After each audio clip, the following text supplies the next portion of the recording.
San Francisco, California, Civic Auditorium Arena, March 18th, 1973. Friday evening, 9 p.m. The air inside the arena is thick with anticipation.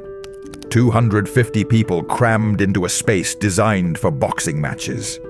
But tonight, there are no scheduled fights, no tickets sold, no official event. Just whispers, rumors, and a challenge that has been building for 4 weeks. A challenge that should not exist.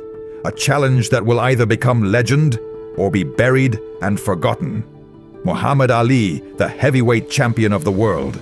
6 feet 3 inches tall, 210 pounds of pure muscle and lightning-fast reflexes. The man who floats like a butterfly and stings like a bee. The man who has beaten every challenger, who has defended his title against the strongest, toughest, most dangerous fighters on the planet. He stands in the center of a professional boxing ring, wearing black boxing shorts and golden gloves, his torso gleaming under the arena lights. His body is a monument of athletic excellence, shoulders like mountains, arms thick with raw power, a chest that has absorbed countless punches and kept fighting. He is the undisputed king of combat sports, and tonight he has issued a challenge that shocked everyone. Tonight he has called out Bruce Lee. Bruce Lee, 5 feet 8 inches tall, 140 pounds, a martial arts master from Hong Kong, who has been creating waves in Hollywood with his demonstrations and philosophy. He is not a boxer. He has never fought in a professional ring. He has no heavyweight championship, no Olympic gold medals, no recognized titles in the world of combat sports. But he possesses something else, a reputation. Whispers claiming his speed breaks the laws of physics. Stories saying he can strike faster than the human eye can follow. Legends declaring he has mastered something beyond what Western boxing comprehends. For 4 weeks, the martial arts community and the boxing world have been electrified. It began at a private gathering in Malibu. Ali was there, surrounded by celebrities, commanding attention as he always does. Someone brought up Bruce Lee. Someone mentioned Bruce claimed martial arts could defeat boxing. Ali laughed. Not with anger, just with the confidence of a man who has fought the best and conquered every time. "Bring him to me," Ali declared, his voice echoing across the room. "Let him strike me. Let me witness this kung fu magic everyone discusses. I will stand completely still. I will not defend. I will not move. Just let him hit me with his strongest shot. Then we will discover if kung fu is reality or just performance art." The challenge was not intended to be serious. It was Ali being Ali. The showman, the entertainer, the man who could promote a spectacle better than anyone in history. But the words spread like wildfire through the martial arts schools of Los Angeles, through the Hollywood studios where Bruce was working, through newspapers and television stations. Muhammad Ali challenges Bruce Lee, the greatest boxer in the world, versus the mysterious martial artist from Hong Kong. Bruce heard about it the following morning. He was conducting a private training session in his Oakland school when one of his senior students handed him the newspaper article. The headline screamed, "Ali to Bruce Lee, show me your best strike." Bruce read the article in complete silence. His students waited, expecting fury or dismissal. But Bruce simply folded the newspaper carefully and placed it aside. "Fascinating," was all he said. 3 weeks of negotiations followed. Ali's team made it very public. They wanted a spectacle, a demonstration, evidence that boxing was superior to martial arts. Bruce's team was extremely cautious. This was not a legitimate fight. This was a challenge designed to embarrass. If Bruce declined, people would claim he was frightened. If Bruce accepted and failed, his entire reputation would be shattered. But if he accepted and succeeded, he would need to accomplish the impossible. He would need to strike the fastest heavyweight boxer in history. A man whose defensive instincts were so refined, he could avoid punches he never even saw coming. Finally, Bruce made his choice. He contacted Ali's manager personally. "I accept," Bruce stated calmly. "But this is not a fight. This is a demonstration. One strike. That is everything." He stands motionless. "I strike once, then we are done. No second attempts, no do-overs. One moment. That is all history requires." Ali's team agreed immediately. They established the conditions. A private event. No media coverage, no cameras, only witnesses. People from both the boxing and martial arts communities. People who could confirm what transpired. The location would be the Civic Auditorium Arena, a venue Ali frequently used for training. The date, March 18th, 1973. Friday evening. Now that evening has arrived. And 250 people fill the arena, gathered around the ring, occupying the front rows, packed together with the energy of a crowd that understands they are about to witness something that defies belief. Among them are boxing trainers who have developed champions, martial arts grandmasters who have devoted their entire lives to combat, sports reporters who have documented every significant fight for decades, Hollywood directors and actors, and ordinary people who heard the rumors and somehow received invitations. The atmosphere is electric. Conversations buzz around the arena. Half the crowd believes this is nonsense, a publicity stunt that will end with Ali laughing and Bruce embarrassed. The other half believes they are about to see something revolutionary, something that will change how the world understands fighting. In one corner, a group of professional boxers argues loudly. "There is no way a martial artist can touch Ali," one insists. Ali has fought killers, real killers, men who punch with the force of sledgehammers. What is Bruce going to do? Dance around and do his little tricks? In another section, martial arts practitioners defend their discipline passionately. "Boxing is limited," one kung fu master explains. "It only uses fists. It only targets certain areas." Bruce understands the entire human body. He knows pressure points, nerve pathways, energy channels that boxers do not even know exist. The debate rages on, but it stops the moment Bruce Lee enters the arena. He walks through the crowd wearing simple black pants and a black tank top. No robe, no entourage, no dramatic entrance music. Just Bruce, moving with the fluid grace of water, completely relaxed yet absolutely alert. He steps through the ropes and stands in the ring.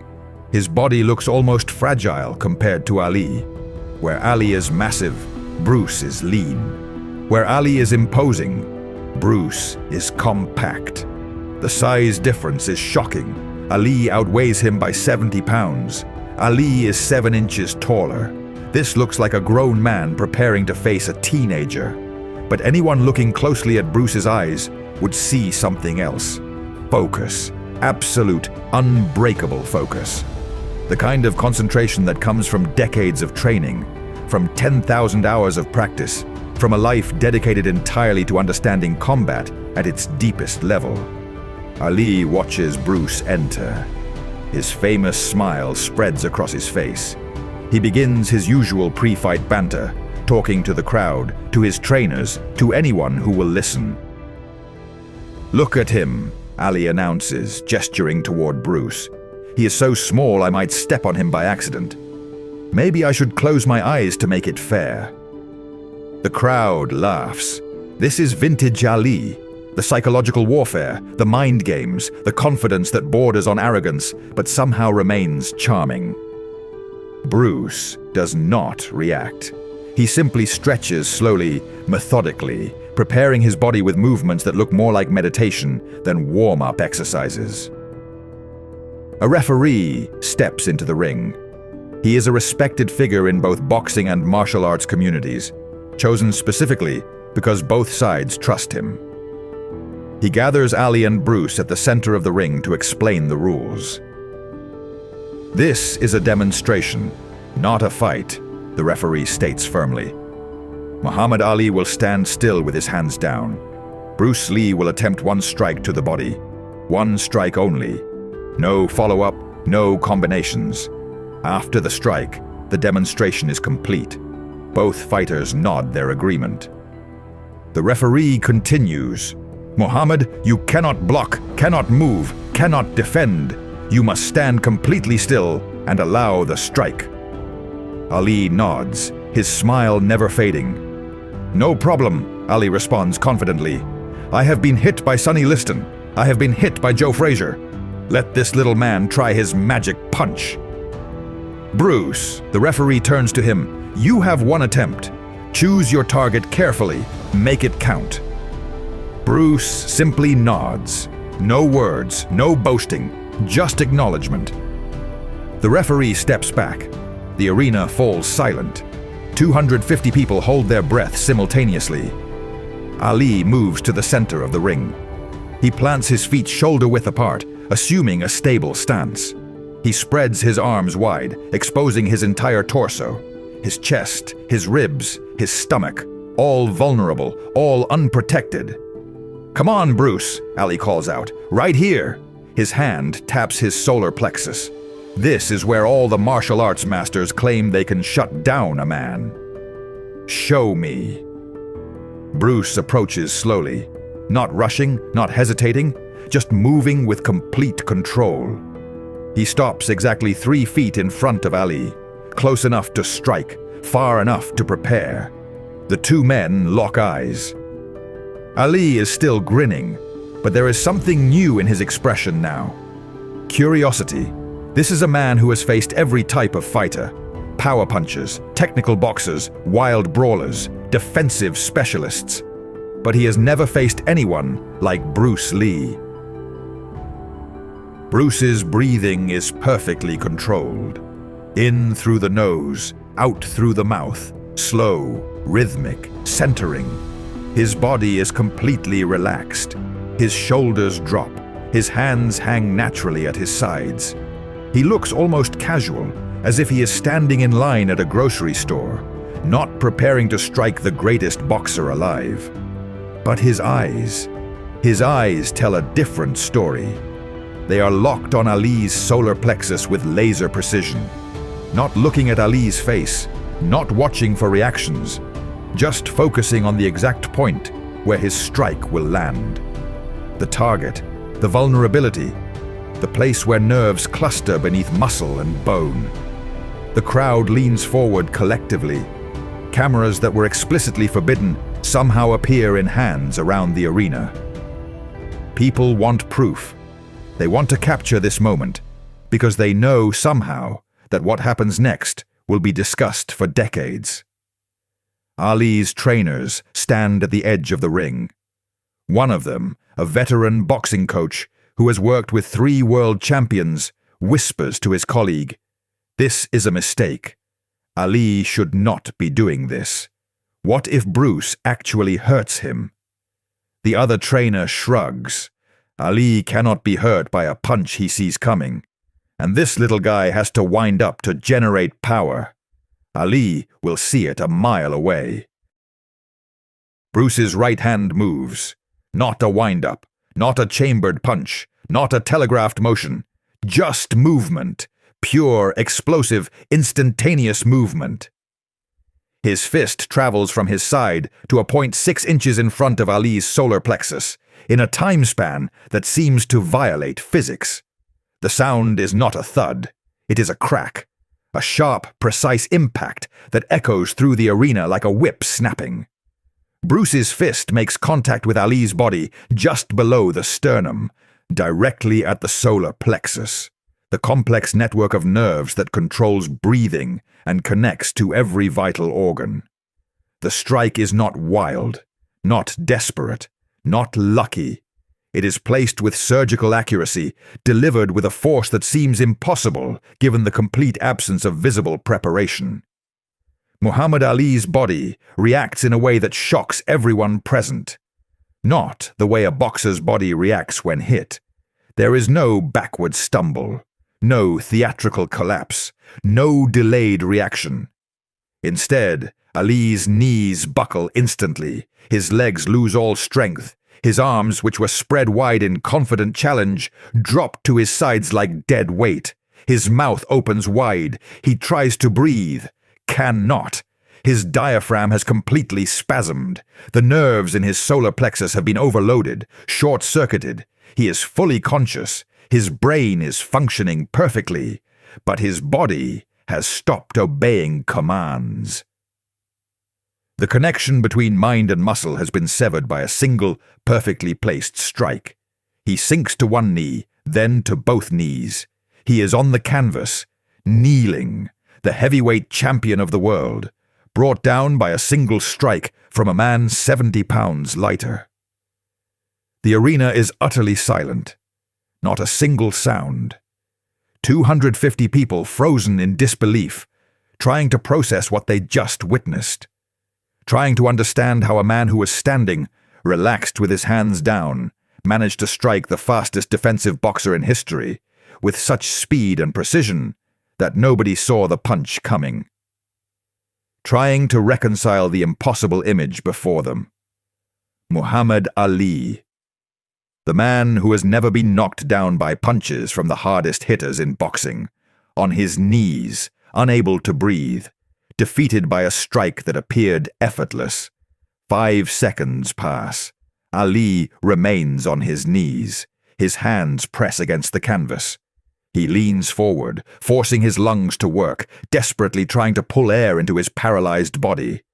His face is contorted, not in pain, in absolute shock, in complete disbelief. This is not supposed to be possible. He has absorbed punishment from George Foreman, whose punches could break concrete. He has survived combinations from Joe Frazier that would hospitalize ordinary men. But none of those strikes felt like this.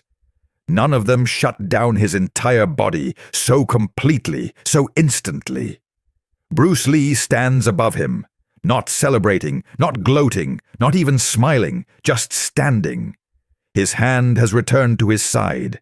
His expression remains unchanged, calm, focused, respectful, waiting. The referee rushes over, dropping to his knees beside Ali. "Champion, can you breathe? Are you injured?" Ali nods weakly. His breathing is slowly returning. The spasm is releasing, gradually, painfully. He sucks in a ragged breath, then another.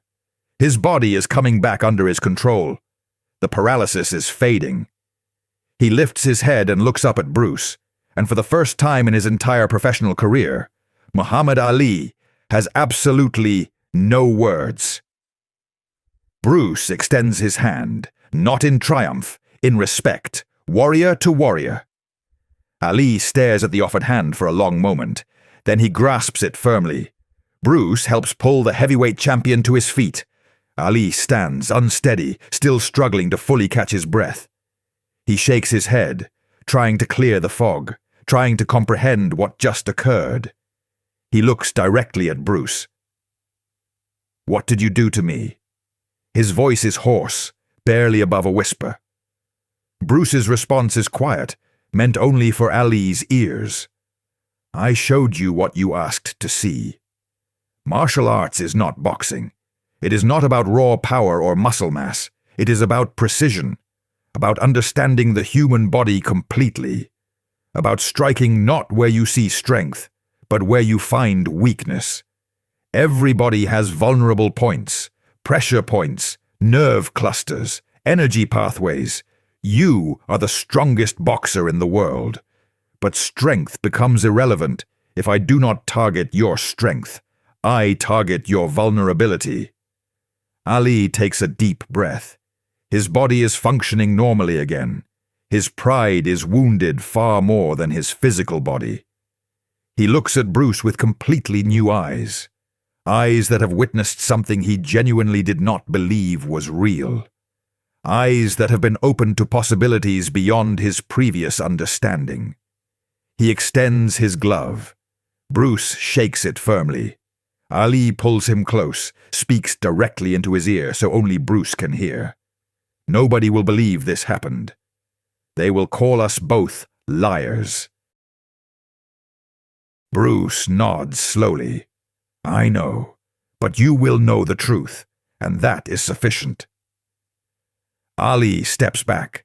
Then, in a gesture that stuns the entire arena, he raises Bruce's hand high in the air, the gesture of a champion acknowledging another true warrior. The crowd explodes, half in cheers, half in absolute confusion. Arguments break out instantly throughout the arena, people shouting, debating furiously.